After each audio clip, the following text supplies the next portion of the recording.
नमस्कार, मैं ज्योतिष चौहान। बीजेपी के वरिष्ठ नेता और 4 बार के राज्यपाल रह चुके सत्यपाल मलिक ने एक ऐसा बयान दिया जिसके बाद पूरे देश की राजनीति में हलचल मच चुकी है। पुलवामा हमले को लेकर उन्होंने बहुत बड़ा खुलासा किया है। उन्होंने साफ तौर से कहा है कि पुलवामा हमले में जो जवान शहीद हुए उसके पूरी जिम्मेदारी जो है वो सरकार की थी, जो गलती है वो सरकार की थी, क्योंकि सीआरपीएफ की तरफ से 5 एयरक्राफ्ट मांगे गए थे गृह मंत्रालय की तरफ से, जिसको गृह मंत्रालय ने देने से इनकार कर दिया। आगे और भी कई खुलासे किए हैं। तमाम मुद्दों पर बातचीत करेंगे। हमारे साथ आनंद मिश्रा जी हैं, उनसे बातचीत करेंगे। क्या कहना चाहेंगे जिस तरीके सत्यपाल मलिक ने खुलासे किया है? उन्होंने कहा कि इस तमाम मामले के बाद मैंने प्रधानमंत्री को भी फोन किया, प्रधानमंत्री से भी बात हुई। उन्होंने कहा इस तमाम मामले पे आप चुप रहिए। देखिए, निश्चित रूप से सत्यपाल मलिक जी कोई आम आदमी तो नहीं है, ना किसी कांग्रेस पार्टी के कार्यकर्ता हैं। भारतीय जनता पार्टी के एक ताकतवर और कद्दावर नेता जो जाट समाज से आते हैं, 4 राज्यों के गवर्नर रहे हैं और तमाम मुद्दों पर हमेशा उन्होंने खुलकर अपनी बात को रखा है। अब जब उन्होंने किसी मीडिया में ये इंटरव्यू अपना दिया है कि पुलवामा को लेकर, जब जिस दिन 14 फरवरी का दिन था 2019 और सुबह सुबह जब ये घटना घटित हुई और उसके तत्काल बाद जो है सेना ने एयरक्राफ्ट्स की मांग की और जब वो पूरी नहीं हुई तो उन्होंने प्रधानमंत्री जी को फ़ोन किया। प्रधानमंत्री जी को पूरे मामले से शायद वो अवगत कराना चाहते होंगे उस समय। तो प्रधानमंत्री जी, हमारे देश के सम्मानीय प्रधानमंत्री जो हैं, जो हमेशा कैमरा प्रेमी रहे हैं, उस समय जिम कॉर्बेट में थे और अपने मैन वर्सेस वाइल्ड लाइफ को लेके जो उनका शूट चल रहा था उसमें वो बिजी थे। तो उनको जब फ़ोन पे उनकी बात हुई तो उन्होंने कहा कि सत्यपाल तुम चुप रहो, तुम्हें इस मामले का पता नहीं है, ये मामला कुछ और है। तो ये मामला कुछ और है। ये क्या मामला है जिस पर प्रधानमंत्री जी ने एक सम्मानित लेफ्टिनेंट गवर्नर एलजी को इस तरीके से कहना, आप ये देखिए कि किस तरह से प्रधानमंत्री जी मोदी पूरे बीजेपी को, तो वहीं के जम्मू कश्मीर के वही मैं कह रहा हूं कि जिस प्रदेश का मामला है और उस प्रदेश के एलजी को इस तरीके से ट्रीट करना। एलजी कोई बहुत छोटी पोस्ट तो नहीं है, बहुत सम्माननीय पोस्ट है, किसी राज्य के सबसे बड़ी पोस्ट है। उसके बावजूद देश के प्रधानमंत्री जी का इस प्रकार से एलजी को कहना कि तुम चुप रहो, ये मामला कुछ और है। तो ये मामला क्या है, इस पर प्रधानमंत्री जी को और पीएमओ को खुलकर बयान देना चाहिए। उन्होंने कहा कि साफ तौर से जब मेरी फोन पे बात हुई, क्योंकि जो करण थापर हैं जो इंटरव्यू ले रहे थे, उन्होंने 4 बार इस सवाल को दोहराया। उन्होंने पूछा कि क्या ये प्रधानमंत्री से आपकी डायरेक्ट बात हुई? उन्होंने कहा कि हाँ, वो जिम कॉर्बेट से बाहर निकले, एक स्टडी बूथ से उनकी बातचीत हुई और उन्होंने कहा कि उन्होंने जब बताया, मतलब सत्यपाल मलिक ने जब उनको बताया कि हमारी गलती से हुआ है, तब उन्होंने कहा कि आप चुप रहिए। देखिए, ये गलती हमारी थी या नहीं थी, ये एक जांच का विषय है। उनको जो उस समय जब वो वहाँ मौजूद थे, क्योंकि गवर्नर वो थे वहाँ के, एलजी वो थे, तो उनको घटना के बारे में ज़्यादा पता रहा है।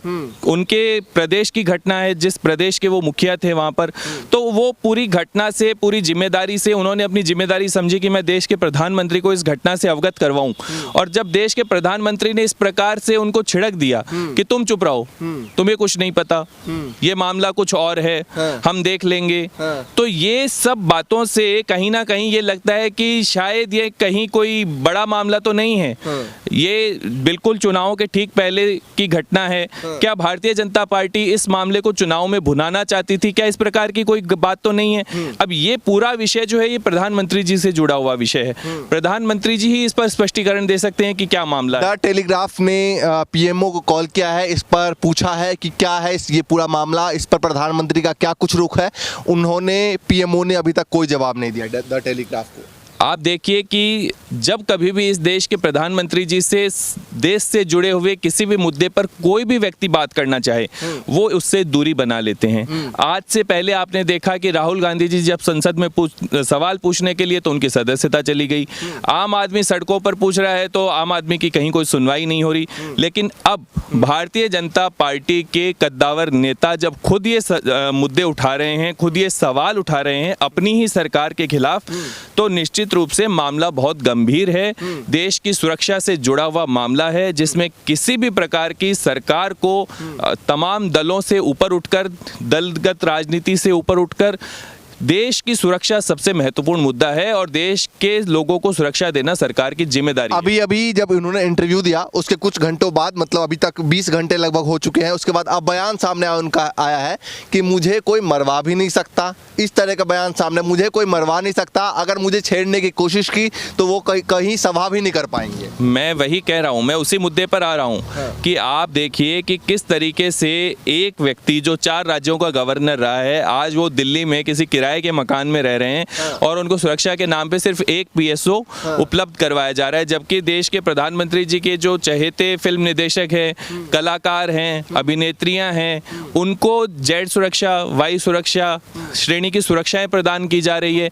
तो ये हम लोगों ने एक आरटीआई के माध्यम से भी खुलासा किया था कि जनता की गाड़ी कमाई का पैसा जो है देश के प्रधानमंत्री जी और गृह मंत्री जी अपने चहेतों को सुरक्षा के नाम पर लुटा रहे हैं, जिनका नाम ही सत्यपाल है। वो भी सत्य बोलने से अब उनको शायद कहीं ना कहीं खौफ और डर जो है वो लग रहा है, लेकिन उन्हें डरने की जरूरत नहीं है। कांग्रेस का और देश का हर एक व्यक्ति उनके साथ है, उनकी सुरक्षा के लिए हम लोग डटे हैं और उन प्रधानमंत्री जी और गृह मंत्री जी से अपील करते हैं कि तुरंत प्रभाव से ऐसे सेंसिटिव स्टेट के जहां के वो एलजी रहे हैं उसके जो 370 हटाने की जो पूरी प्रक्रिया हुई है वो उनके नेतृत्व में वहां हुई है। ऐसे व्यक्ति को सरकार को सुरक्षा देना सरकार की जिम्मेदारी बनती है कि ऐसे व्यक्ति को जो है सरकार तुरंत प्रभाव से उचित सुरक्षा मुहैया करवाए। पवन खेड़ा ने इस पूरे मुद्दे पे प्रेस कॉन्फ्रेंस किया है। उन्होंने कहा है कि काफ़ी कुछ वो बोल गए और काफ़ी कुछ वो उन्होंने बातें अंदर रख ली, मतलब वो पूरी तरीके से बोल नहीं पाए, खुल के अपने जबान पे एक तरीके से मतलब काबू कर लिया।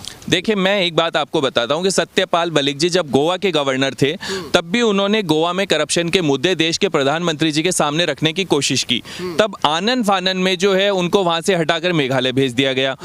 जब भी भारतीय जनता पार्टी में देश के प्रधानमंत्री नरेंद्र मोदी जी और अमित शाह जी के सामने जब भी कोई व्यक्ति कुछ बोलने की कोशिश करता है उनके मन के विरुद्ध, क्योंकि वो चाहते नहीं कि करप्शन पर बात हो, अडानी पर बात हो, जो कोई व्यक्ति उस मुद्दे पर उन पर बोलना चाहता है वो तुरंत उसको रास्ते से हटा देना चाहते हैं, चाहे फिर वो विपक्ष का कोई नेता हो या पार्टी का कोई नेता हो।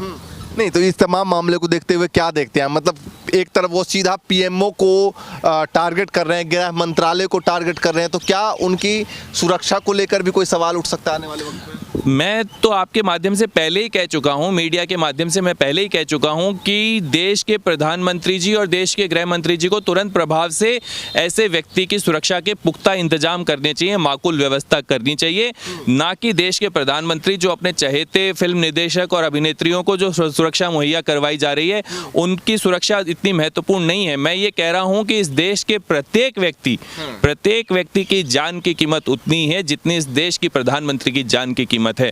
ये प्रधानमंत्री जी को समझना होगा। कहीं ऐसा तो नहीं कि ये जो बयान आया है, ये जो इंटरव्यू आया है, क्योंकि बीजेपी इस पे भी सवाल उठाई, ये प्री प्लान्ड इंटरव्यू एक तरीके से है कि भैया प्रधानमंत्री के छवि को धूमिल किया जाए।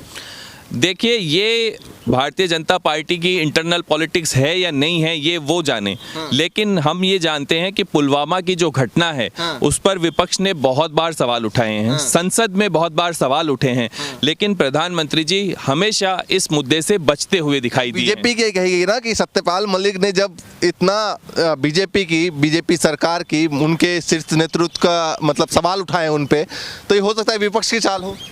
क्यों द वायर जिन्होंने इंटरव्यू लिया उस पर पहले भी केस किया अमित शाह ने। सत्यपाल मलिक जी भारतीय जनता पार्टी के सदस्य हैं, वो भारतीय जनता पार्टी के नेता हैं, वो कांग्रेस के नेता नहीं है या वो समाजवादी पार्टी के नेता नहीं है या साउथ की किसी पार्टी के नेता नहीं है कि उनकी बात को आप इस तरीके से ले रहे हैं। उन्हीं के घर के ही लोग हैं, वो उन्हीं के परिवार के ही लोग हैं। जब आज वो सत्यपाल मलिक जी को इस प्रकार से ट्रीट कर रहे हैं, उनके साथ ऐसा व्यवहार कर रहे हैं, तो आप ये देखिए कि वो व्यक्ति किसी जमाने में तो प्रधानमंत्री का चहेता था, प्रधानमंत्री नरेंद्र मोदी जी और सत्यपाल मलिक जी की बहुत घनिष्ठताएं थी, तभी तो उन्हें 4 राज्यों का गवर्नर बनाया गया। इससे पहले और भी बहुत नेता थे, उन्हें तो मौका नहीं मिला गवर्नर। डोभाल को लेकर भी उन्होंने कहा कि प्रधानमंत्री मोदी से बातचीत होने के बाद अजीत डोभाल से मेरी बातचीत हुई, चूंकि वो मेरे क्लासमेट रहे हैं तो उनसे मैं खुल के बातचीत कर सकता था, लेकिन उन्होंने भी कहा कि इस मुद्दे पे आप चुप रहिए। देखिए, मैं ये कहना चाहता हूं कि सत्यपाल मलिक जी जो भी परिस्थिति रही, आज वो 2023 में आकर क्यों बोल रहे हैं? उन्हें बोलना था तो 2019 में बोलते, पुलवामा के तुरंत बाद बोलते कि ये घटना हुई और मैंने इनको अवगत करवाया, वो क्यों नहीं बोले? हो सकता है अब उनके दिमाग में आया हो कि अब बोलना चाहिए। ऐसा नहीं होता ना, हर एक चीज़ जब ये भारतीय जनता पार्टी के लोग जो हैं ये हर एक मुद्दे को राजनीतिक मुद्दों से जोड़ना चाहते हैं। अब जब कर्नाटक का चुनाव चल रहा है तब सत्यपाल मलिक जी ऐसे बयान दे रहे हैं। सत्यपाल मलिक जी का बयान ठीक है, हम मान रहे हैं कि उस समय जो भी परिस्थिति रही होगी, लेकिन सत्यपाल मलिक जी की अगर वो देशभक्त हैं, अगर वो देश से प्रेम करते हैं तो उनकी जिम्मेदारी थी वो उस समय इस मुद्दे को देश के सामने लाते। लेकिन वो धन्यवाद के पात्र हैं कि अब भी वो अगर इस मुद्दे को लाए हैं, तो हम कांग्रेस के तमाम लोग और देश का प्रत्येक व्यक्ति ये प्रधानमंत्री जी से अपील करता है कि उनकी सुरक्षा की माकूल व्यवस्था की जाए। क्या लगता है इस पर कांग्रेस एक्टिव तरीके से इस मुद्दे को उठाएगी आगे? क्योंकि ये मुद्दा ऐसा है जिसको लेकर देखा गया कि 2019 का पूरा चुनाव जो है इसी मुद्दे पर टिका रहा। इस मुद्दे को पूरे देश ने देखा, करीब से देखा, किस तरीके से बताया गया कि भाई पाकिस्तान से पूरा मामला जुड़ा हुआ और पाकिस्तान को हमने नास्तानाबूद एक तरीके कर दिया, एक पूरे हिस्से को। देखिए, मैं आपके माध्यम से एक बात बहुत गंभीर है कि इस प्रकार की घटनाएं जब भी होती हैं तो उसमें पार्टीबाजी नहीं होती है। पूरा देश एक धागे में उस समय आ जाता है, एक लाइन में हम सब लोग खड़े हो जाते हैं, चाहे फिर वो कांग्रेस का व्यक्ति हो, भारतीय जनता पार्टी का व्यक्ति हो या किसी अन्य दल का व्यक्ति हो। कांग्रेस पार्टी ने समय समय पर सड़क से लेकर संसद तक हर एक मुद्दे को उठाने का काम किया है। चाहे आप देख लीजिए, जब पुलवामा की बात हो तो जब 2019 के चुनावों के तुरंत बाद इस मुद्दे पर सरकार से जो है विपक्ष ने उच्च स्तरीय जांच की मांग की। बहुत बार पार्लियामेंट में इस मुद्दे को लेकर बहस हुई, लेकिन देश के प्रधानमंत्री जी का किसी प्रकार का कोई बयान, खुलकर कोई स्पष्टीकरण नहीं आया। हर एक मुद्दे पर जो है देश के प्रधानमंत्री जी मौन हो जाते हैं। जब कभी भी सरकार के विरुद्ध कोई भी बात आती है, अभी आप देखिए अडानी जी का मुद्दा चल रहा है, सरकार मौन है, प्रधानमंत्री जी मौन है, गृह मंत्री जी मौन है, जेपी नड्डा जी मौन है, कैसे काम चलेगा? तो अब जब सवाल भारतीय जनता पार्टी के लोगों ने ही पूछना शुरू कर दिया है अपने ही मुखिया से, तो निश्चित रूप से अब हम उम्मीद करते हैं कि शायद मुखिया जी कुछ बोल जाएं।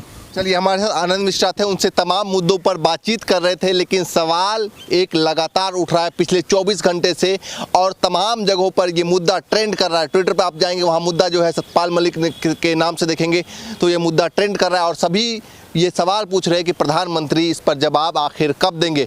क्या कुछ इस मुद्दे में अपडेट आता है, ये तमाम मुद्दों के अपडेट आपको दिखाते रहेंगे, आप तक पहुँचाते रहेंगे। फिलहाल के लिए नमस्कार।